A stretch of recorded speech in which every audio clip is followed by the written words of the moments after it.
कुछ विकास कार्य इस तरह से करे गए हैं सरपंच ने जो सिर्फ कागजों में ही बन के रहे। बिल्कुल हमारे पास सबूत हैं जी। तो उसी के नाम पे मतलब दोबारा बनाने के लिए इसका रेजोल्यूशन करवा कि लिया। बाबा वाली गली नाम की कोई गली ही नहीं है, ना कोई था ना कोई नई मंदिर है बाबे का। सब दो खदड़ी करी है। तुम क्या करोगे मेरा? जितने भी ऊपर तक जाओगे मेरे से भी ज्यादा भ्रष्टाचारी मिलेंगे। सीएससी तो उसका घर है, टोटल है लगभग 80 लाख रुपए का। नमस्कार, आप देख रहे हैं कैथल पब्लिक टीवी। मैं अजय। पंचायतों का कार्यकाल जैसे ही पूरा हुआ, अलग अलग पंचायतों में घोटाले की खबरें आ रही हैं। हम मौजूद हैं कलायत हलके के बामणीवाला गांव में। यहां के ग्रामीणों का आरोप है कि गांव में ऐसी बहुत सारी चीज़ें बनी हैं जो रिकॉर्ड में तो बन चुकी हैं और दरअसल वो वास्तव में बनी ही नहीं है, यानी कि उनके नाम पर पैसे ठगे गए हैं, उनका ये आरोप है। एक बार पूरी जानकारी के लिए चलते हैं ग्रामीणों के पास। नमस्कार जी। नमस्कार जी सर। शुभ नाम आपका? सुरेंद्र कुमार, निवासी गांव बामणीवाला, ब्लॉक समिति मेंबर, वार्ड नंबर 11 कलायत। ये क्या मुद्दा है, एक बार दर्शकों को समझा सकें अच्छे से। देखो जी सर जी, बात ऐसे है, हमारे गांव बामणीवाला में कुछ विकास कार्य इस तरह से करे गए हैं सरपंच ने जो सिर्फ कागजों में ही बन के रह गए हैं। वास्तविकता में उनका कोई संबंध नहीं है। जो विकास कार्य इन्होंने सिर्फ कागजों में किए गए हैं उसका सबूत हमारे पास उपलब्ध है। इसमें हम कोई झूठा या मिथ्या आरोप नहीं लगा रहे हैं। ये स्पष्ट है कि इसने सिर्फ कागजों में ही किए गए हैं। सबूत है आपके पास? हाँ बिल्कुल, हमारे पास सबूत हैं जी। हम हाथ में ले रहे हैं अपने सबूतों को। जैसे बताइए, आप नाले का जिक्र कर रहे थे। ये नाला पीडब्ल्यूडी सड़क से लेकर के और वहाँ वाल्मीकि बस्ती तक बना है, ठीक है? तो कागजों में तो ये बन चुका है। दरअसल फिर वास्तव में सच्चाई क्या है? वास्तव में सच्चाई ये है, ये कागजों में बनाया गया, इसका रेजुलेशन डाला गया है वर्ष 2017-18 में। वाल्मीकि बस्ती से लेकर पीडब्ल्यूडी रोड तक गंदे नाले का निर्माण किया गया है। लेकिन सरपंच ने अपनी रिपोर्ट में बीडीपीओ से रिपोर्ट करवाई है कि ये नाला हमने नहीं बनवाया है। और जबकि ये नाला वाकई में बना भी नहीं है, आप देख सकते हैं। हाँ, ये बना भी नहीं है, तस्वीरों में देख। हाँ बिल्कुल। लेकिन इस दिखा रही हैं, ये बना भी नहीं है अब तक। 5 फुट डूंगा है। 5 फुट? 5 फुट डूंगा जी यो। हाँ, परली साइड देख लो, सारी 1 फुट बनी है, 4 फुट तो वैसे ईंट भी लगी हुई। इसके लिए पैसे कितने आवंटित करवाए गए फिर? इसका अनुमानित जो राशि मंगवाई गई है सरपंच ने, लगभग 8 लाख रुपए मंगाए हैं। 8 लाख? 8 लाख इस नाला को निर्माण करने के लिए।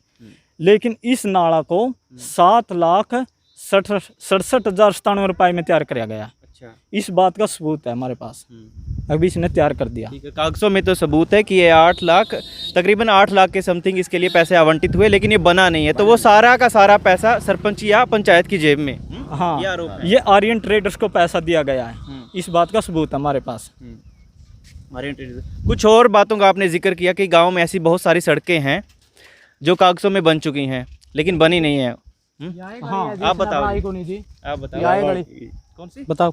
यही थी वाल्मीकि बस्ती, सतपाल वाल्मीकि बस्ती से लेकर मेष सैनी तक। ये आज से 10-15 साल पहले बनी थी जी। और इन्होंने नहीं बनाई। अच्छा। और इसका जो हमारे पास सबूत है, बिल है। ये पहले ही बन चुकी थी? बन चुकी है जी, पहली पंचायत ने बनाई है जी। अच्छा, तो उसी के नाम पे मतलब दोबारा बनाने के लिए इसका रेजोल्यूशन करवा लिया, पैसे ले लिए, लेकिन बनी नहीं है। बनी नहीं है जी। ठीक ठीक। कुछ और 1-2 और चीज़ों का, आप लाइब्रेरी का जिक्र कर रहे थे। नहीं सर, अब 3 नंबर पे जो एक बाबा वाली गली नाम के एक गली बनाई गई है हमारा गांव में वर्ष 2016 में। अच्छा।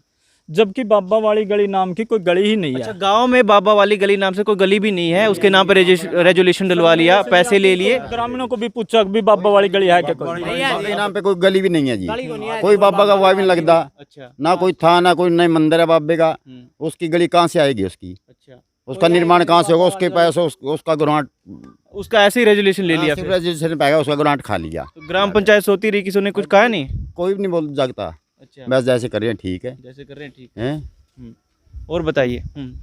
अब अगला पॉइंट पे है जो जी, इसने कराया है सभी चौपालों में बिजली व पंखों की फिटिंग के लिए। अच्छा। इसने रेजुलेशन डाल जी वर्ष 2018-19 में। और इसने पेमेंट भी कर दी गुप्ता इलेक्ट्रॉनिक्स को। अच्छा। लेकिन जिस टाइम इसकी जांच चली ही एसडीएम कलायत को, तो इसने लिख दिया कि ये जो मान ली बिजली का सामान खरीदा गया है ये चौपाल के एक निर्माण में लगा है, चमाल चौपाल के निर्माण में। अच्छा। ये उसी का बिल है। अच्छा। और जबकि इसका तो पूरा टेंडर है, ये नई निर्माण हुआ है, अच्छा, इसका तो पूरा टेंडर ठेकेदार के अंडर में तो जाता इसका है। भी रेजोल्यूशन ऐसे ही ले हाँ, लिया। इसका रेजुलेशन डाला गया बाकायदा। अभी सभी चौपालों में पंखे व बिजली की फिटिंग करवाई है। दर्शक एक बात और उठा सकते हैं कि शायद इनका व्यक्तिगत द्वेष हो उनके साथ, आप व्यक्तिगत द्वेष के चलते आरोप लगा रहे हो, लेकिन आपके पास सबूत है इन चीज़ों के हाँ, लिए। इस चीज़ के सबूत है जी। मेरा व्यक्तिगत कोई उससे दुश्मनी नहीं है। हम्म, जब मैंने पूछा तो उसने एक बात कही मेरे को हम्म, कि मैंने किए हैं ये काम, हम्म, सब दो खदड़ी करी है, तुम क्या करोगे मेरा। अच्छा, ये साफ बोलता है। ये साफ बोलता है। जितने भी ऊपर तक जाओगे मेरे से भी ज़्यादा भ्रष्टाचारी मिलेंगे। अच्छा, अगर आपको यकीन नहीं है तो दरखास्त लगा के देख लो। अच्छा, उसने मेरे को ये जवाब दिया। तो मैंने कुछ दिन सोचा, तो मैंने सोचा क्यों नहीं दरखास्त ही लगा के देख लो। तो मैंने दरखास्त लगाई बीडीपीओ कलायत को। बीडीपीओ कलायत ने भी उसी के हक में ही मैंने जो कुछ कहा वही कर दी। वही कर दिया। तो मेरे को थोड़ा हाँ यकीन हुआ। मैंने सोचा चलो वहाँ बीडीपीओ तो इसी का है, इसलिए इसने रहने दे। मैं एडीसी कैथल को ले गया, सीएम विंडो को। एडीसी कैथल ने रिपोर्ट जांच पेश करने के कहा एसडीएम कलायत को। अच्छा, एसडीएम कलायत ने भी जैसे बीडीपीओ ने रिपोर्ट करी वैसे की वैसे ही कर दी। अच्छा, अब उसकी धारणा तो सही निकली, उसकी सच्चाई सही होगी। जितने ऊपर तक जाओगे सभी भ्रष्टाचारी मिलेंगे और कोई सबूतों को देखने वाला नहीं मिलेगा।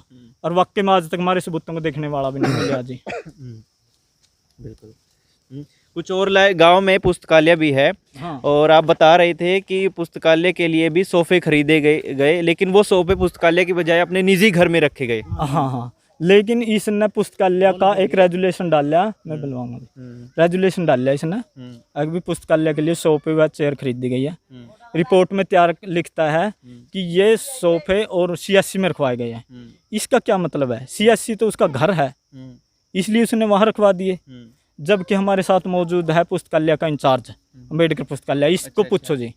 आप बताओ, आपके पुस्तकालय में सोफे आए? नहीं जी, कुछ नहीं आ रहा हमारे पुस्तकालय में। तो उन सोफों के नाम पे फंड तो सरपंच ने ले लिया। फंड तो ले जाओ, हमारा वो आए को नहीं, कुछ भी नहीं आ रहा हमारा तो। अच्छा, मतलब जो बच्चों को सुविधा मिलनी चाहिए थी, आप जैसे गांव में पुस्तकालय के लिए बहुत ज़रूरी है, क्योंकि जो आपका गांव है वो शहर से बहुत दूर पड़ता है। बिल्कुल दूर पड़ता है। एक इसने ये बिल्कुल झूठा डाल रखा है जी। बीसी चौपाल में इन्वर्टर बैटरी की खरीद करी गई है, लगभग 33,600 रुपये की खरीद का सामान लगाया गया है। तो इसने पर जब पूछा गया, जब अभी इसमें चौपाल में बिजली तक नहीं है तो आपने इन्वर्टर बैटरी क्यों खरीदा, किस लिए खरीदा? इसने मौखिक से रूप में एक जवाब दिया था कि एक आधार कार्ड वाले बनवाने वाले आए थे, इसलिए मेरा इन्वर्टर जला दिया, मैंने इन्वर्टर खरीद लिया। जब हमने ऑब्जेक्शन किया, ये कानूनी तौर पर सही नहीं है। कानूनी तौर पर अगर बीसी चौपाल के लिए खरीदा तो वहीं रखना पड़ेगा आपने। तो इसने वहाँ ना रख के एक सीएससी सेंटर में रखवाया हुआ है। वो इसका घर ही है, लाले घर में ही रखवा लिया। किसी को पता नहीं था कि आज लग किसी को पूछ के देख लो चौपाल वालों को कि तुम्हारे लिए कोई इन्वर्टर बैटरी खरीदा है या नहीं खरीदा है। इन घोटालों का टोटल एस्टिमेट कितना बनता है आमतौर पे, अगर वास्तव में हुए हैं तो, कथित तौर पे जो आप आरोप लगा रहे हैं? लगभग जितना मेरे पास सबूत है, मेरे पास सबूत है 30 से 40 लाख रुपए का। 40। और जबकि घोटाला है लगभग 80 लाख रुपए का। अच्छा, 80 लाख रुपए मेरी नज़र में है, लेकिन मेरे पास सबूत न होने के कारण उसको मैं पेश नहीं कर रहा हूँ। उसको पेश करेगी गवर्नमेंट। बाकी 40 लाख का वो प्रूफ करो, 40 लाख का हम प्रूफ करांगे। 80 लाख का निष्पक्ष जांच करी जाए तो 80 लाख का सीधा होएगा। तो मामला गंभीर है। एक बार सरपंच से भी इस मामले में बात की जाए तो दूध का दूध और पानी का पानी हो सकता है, लेकिन आरोप गंभीर हैं। 30 से 40 लाख के घोटाले के आरोप गांव के लोग अपनी पंचायत पर लगा रहे हैं। तो देखने वाली बात है कि ऊपर तौर पर, या सरपंच की बात ठीक बैठती है कि ऊपर ही मेरे से भी ज़्यादा बड़े भ्रष्टाचारी ऊपर से मिलेंगे, तो देखने वाली बात होगी। एक बार सरपंच से इसके लिए बात करते हैं, चलिए। हमने सरपंच से बात करने की कोशिश की। सरपंच उस समय गांव से बाहर गए हुए थे, जिस कारण से बात नहीं हो पाई। हालांकि उन्होंने फ़ोन पर हमारे सवालों का जवाब ज़रूर दिया और ग्रामीणों द्वारा लगाए गए आरोपों पर गांव के सरपंच का कहना था कि ये आरोप पूरी तरह से मनगढ़ंत हैं और जो वाउचर और रेजोल्यूशन ग्रामीणों द्वारा सबूत के तौर पर दिखाए जा रहे हैं वो दरअसल ऑनलाइन त्रुटियों की वजह से हैं। हालांकि हमारी भी प्रशासन से यह गुहार है कि इस मामले में निष्पक्ष जांच हो और दूध का दूध पानी का पानी हो जाए। कैमरा सहयोगी अज्जू के साथ मैं अजय, कैथल पब्लिक टीवी।